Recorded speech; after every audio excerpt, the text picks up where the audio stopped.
जीवन के कुछ सपने पूरा होने में बहुत समय लेते हैं, किंतु जब वो चरितार्थ होते हैं तो लगता है कि प्रतीक्षा सार्थक हुई।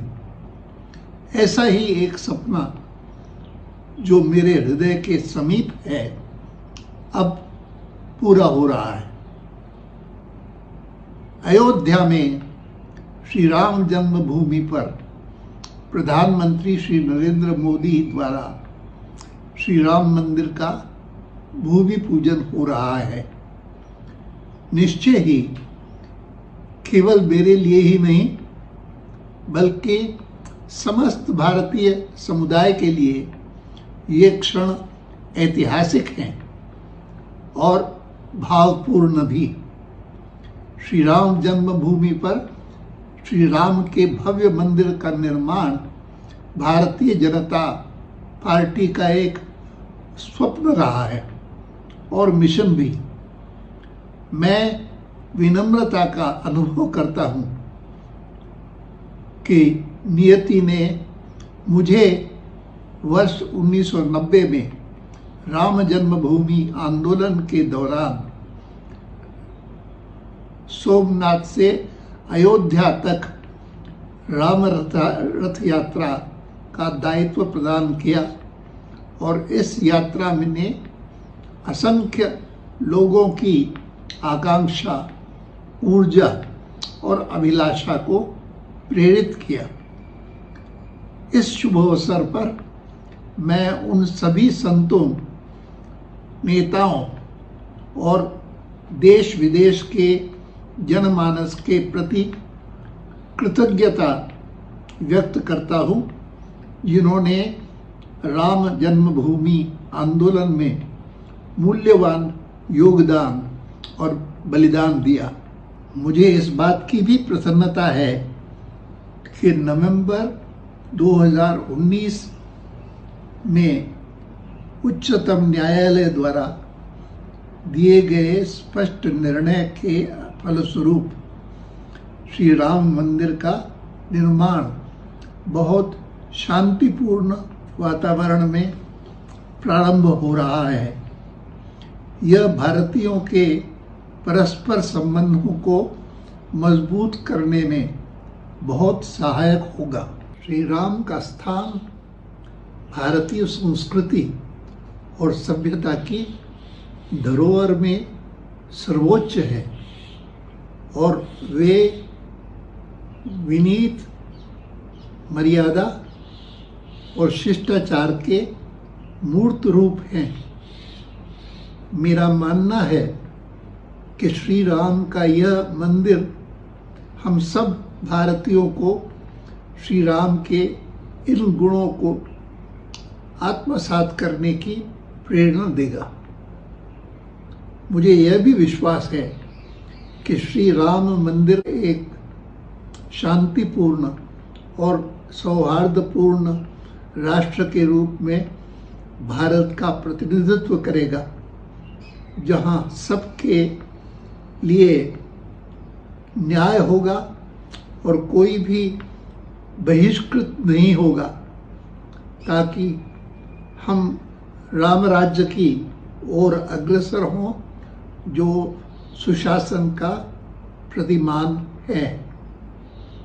श्री राम का आशीर्वाद भारत और भारतवासियों को सदैव प्राप्त हो, यही मेरी कामना है। जय Shri Ram. Sometimes significant dreams in one's life take a long time to fruition, but when they are finally realized, the wait becomes very worthwhile.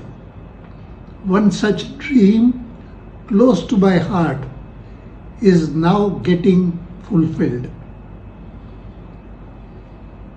Prime Minister Shri Narendra Modi is laying the foundation for the construction of Shri Ram Mandir at Ayodhya, the birthplace of Shri Rama. It is indeed a historical and emotional day, not only for me, but for all Indians. A grand mandir for Sri Rama at Ram Janmabhoomi has been a desire and mission for the Bharatiya Janata Party. I feel humbled that during the Ram Janmabhoomi movement, destiny made me perform a pivotal duty in the form of the Ramarath Yatra from Somnath to Ayodhya in 1990, which helped galvanize the aspirations, energies, and passions of its countless participants. On this auspicious occasion, I want to express my gratitude to the scores of saints, leaders, and people from India and the world over who made valuable contributions and sacrifices in the Rama Janmabhoomi movement.